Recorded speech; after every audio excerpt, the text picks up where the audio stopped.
भारत का 70 साल का इंतजार आज खत्म हुआ। नामीबिया से आए 8 चीतों ने भारत की सरजमी पर पहला कदम रखा। कूनो नेशनल पार्क में प्रधानमंत्री नरेंद्र मोदी ने बॉक्स खोलकर 3 चीतों को क्वारंटीन बाड़े में छोड़ा।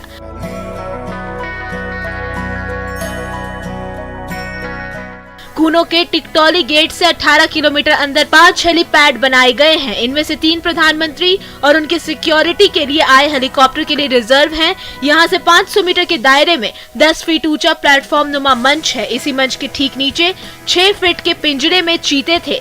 पीएम ने लीवर के जरिए बॉक्स को खोला और आज प्रधानमंत्री नरेंद्र मोदी का जन्मदिन भी है। वे नेशनल पार्क में आमंत्रित किए गए बच्चों के साथ आज अपना जन्मदिन मनाएंगे। उन्होंने चीता मित्र दल के सदस्यों से भी बातचीत की। पीएम मोदी आधे घंटे तक यहां रहेंगे।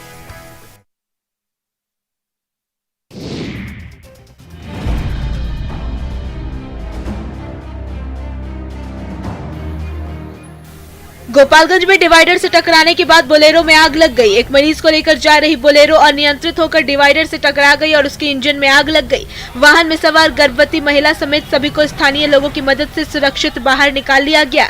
वहीं इस हादसे का लाइव सीसीटीवी फुटेज भी सामने आया है। ये देखिए किस तरह से बोलेरो तेज रफ्तार में आती है और अचानक ही अनियंत्रित हो जाती है।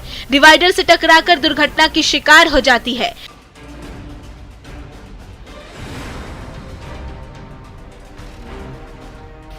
घटना नगर थाना क्षेत्र के पोस्ट ऑफिस चौक की है।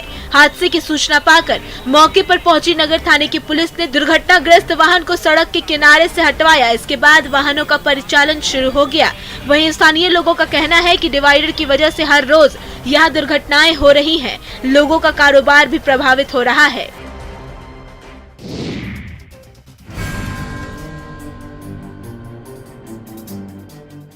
बेबी एलिफेंट का रेस्क्यू ऑपरेशन की ये तस्वीरें छत्तीसगढ़ के कोरबा से आई है। कोरबा जिले के कटघोरा बनमंडल में गुरुवार शाम एक नन्हा हाथी सड़क पार करते हुए पुल के गड्ढे में फंस गया। उसकी मां और अन्य हाथी उसे बचाने के लिए आए, लेकिन वो गड्ढे से नहीं निकल सका। उसे बचाने के लिए हाथियों का दल वहां जमा हो गया, जिसके कारण कटघोरा चोटिया नेशनल हाईवे 130 करीब 3 घंटे तक जाम रहा। शावक को बचाने के लिए जितनी देर लग रही थी, उसकी मां की बेचैनी बढ़ती जा रही थी, जो साफ दिख रही थी। इस वजह से वनकर्मी शावक के अधिक पास जाने में असफल हो रहे थे। फिर मौके पर 2 जेसीपी बुलाई गई, लेकिन तब भी मादा हाथी के वहां होने से रेस्क्यू ऑपरेशन में दिक्कत हो रही थी। कुछ समय बाद जब वो कुछ देर के लिए सड़क पार कर जंगल में गई, तो तुरंत रेंजर मनीष सिंह और अभिषेक दुबे जेसीबी पर सवार होकर पुल के पास जाकर गड्ढे को मिट्टी से पाटा और कड़ी मशक्कत के बाद हाथी के शावक को सुरक्षित निकाल लिया।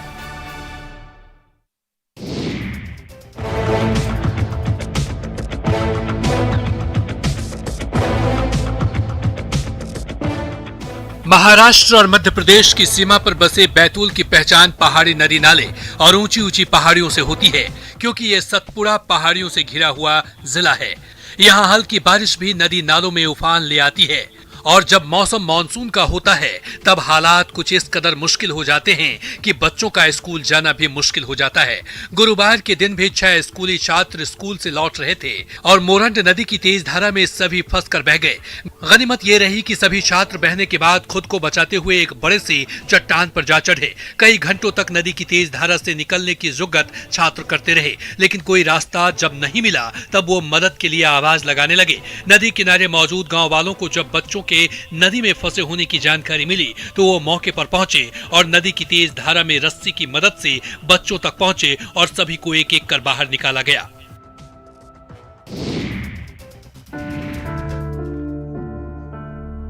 ये तस्वीर झारखंड में विलुप्त हो रहे बिरहोर जनजाति की है। सुविधा के नाम पर इन्हें क्या क्या मिला है, आप तस्वीरों से अंदाजा लगा सकते हैं। सर पर घड़ा लिए ये युवती पीने का पानी लेकर घर जा रही है, लेकिन जानकर हैरानी होगी कि पत्थर से निकले पानी से ही गुजर बसर हो रहा है। आदिम जनजाति से आने वाले ये बिरहोर परिवार है। इनका ठिकाना ये घर है जहाँ ना तो बिजली है और ना ही पीने के लिए पानी की सुविधा है। एक नल वो भी बंद पड़ा है। गोमिया विधानसभा में बसे मात्र 103 परिवार हैं, जिनकी मांग सिर्फ रोजी और रोटी है। ये निवासी अब जाए तो जाए कहाँ? बिरहोर जनजाति को लेकर जिला कल्याण पदाधिकारी ने समस्या के निपटारे का भरोसा दिया है। पदाधिकारी साहब ने तो कई योजनाओं को उंगलियों पर गिना दिया, पर इसका लाभ किसे मिल रहा है, कहां चलाई जा रही है योजनाएं, इसको हालात देखकर आप समझ ही गए होंगे। शराब की बोतलों पर चलाई जा रही जेसीबी। गोपालगंज के मद्य निषेध विभाग की सफलता की ये तस्वीर है। ये सबूत है शराब तस्करों के खिलाफ की गई कार्रवाई की। अगस्त महीने में जिले भर में शराब तस्करों के खिलाफ अभियान चलाकर बड़ी कार्रवाई की गई। इस कार्रवाई के दौरान विभिन्न थाना क्षेत्रों से हजारों लीटर देसी और विदेशी शराब जब्त किए गए। फिर कानूनी प्रक्रिया के तहत जेसीबी चलवाई गई। मजिस्ट्रेट की निगरानी में 4600 से ज्यादा देसी और विदेशी शराब को जेसीबी चलवा कर नष्ट किया गया। शराब को नष्ट करने के बाद खाली बोतलों को गड्ढा खुदवा कर जमींदोज कर दिया गया। साथ ही इस पूरी प्रक्रिया की वीडियोग्राफी कर इसे कोर्ट के साथ साथ डीएम को भी सौंपा गया। उत्पाद अधीक्षक राकेश कुमार ने बताया कि कानूनी प्रक्रिया के तहत डीएम ने जब्त शराब को नष्ट करने के आदेश दिए थे और फिर ये कार्रवाई की गई है। उत्पाद विभाग की इस कार्रवाई के बाद इलाके के शराब माफियाओं में हड़कंप मचा है। पुलिस का साफ कहना है कि शराब तस्करों को इलाके में पनाह नहीं दिया जाएगा।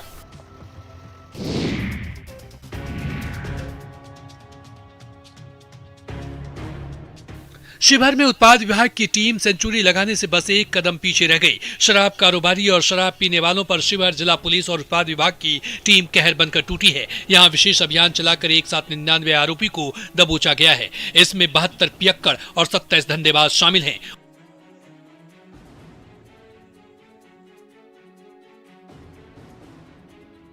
उत्पाद विभाग की टीम इन दिनों विशेष छापेमारी के अभियान से जुटी हुई है। प्रदेश के अलग अलग जिलों में आपसी कोऑर्डिनेशन के साथ शराब पीने और उसका धंधा करने वालों पर धावा बोला जा रहा है। कतार में खड़े ये लोग अपने असल ठिकाने यानी जेल पहुंच चुके हैं।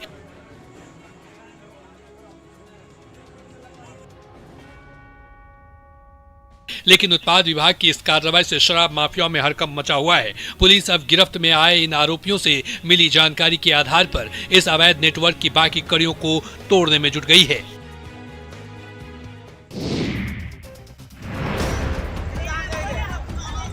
अरवल के इमामगंज बाजार में लोगों ने बच्चा चोरी के आरोप में युवक की जमकर पिटाई कर दी। घटना की सूचना मिलते ही मौके पर पहुंची पुलिस ने आरोपी को लोगों से छुड़ाकर थाने ले गई। लोगों का कहना है कि इमामगंज बाजार में जितिया पर्व को लेकर महिलाओं की काफी भीड़ लगी थी। कुछ हासा गांव निवासी महिला अपने बेटे के साथ बाजार गई थी। अचानक नशे में धुत एक युवक उसके 1 साल के बच्चे को उठाकर भागने की कोशिश करने लगा, जिस पर महिला ने शोर मचाया। तभी इमामगंज बाजार के ग्रामीणों को शक हुआ और लोगों ने उसे दबोच कर उसकी जमकर धुनाई कर दी।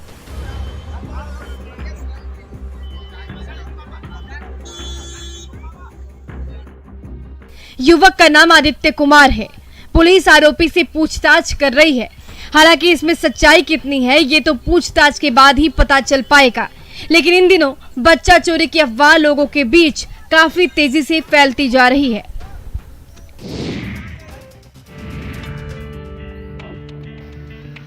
गोपालगंज में हल्की बारिश की वजह से तबाही की ये तस्वीर देखिए।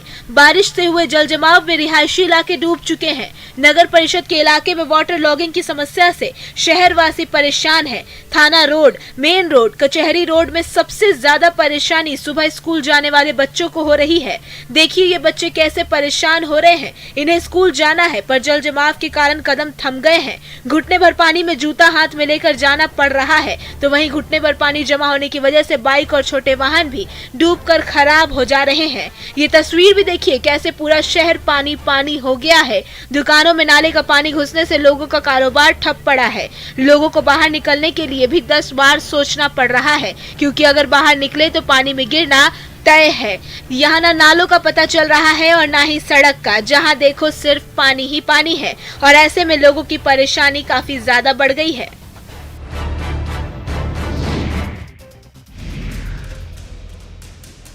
जिंदगी कतार में है और कतार के साथ चिपका है इंतजार। बुजुर्ग, जवान, अधेड़, किशोर सब कतार में खड़े हैं। पुलिस ने अनुशासन का दायरा खींचा हुआ है।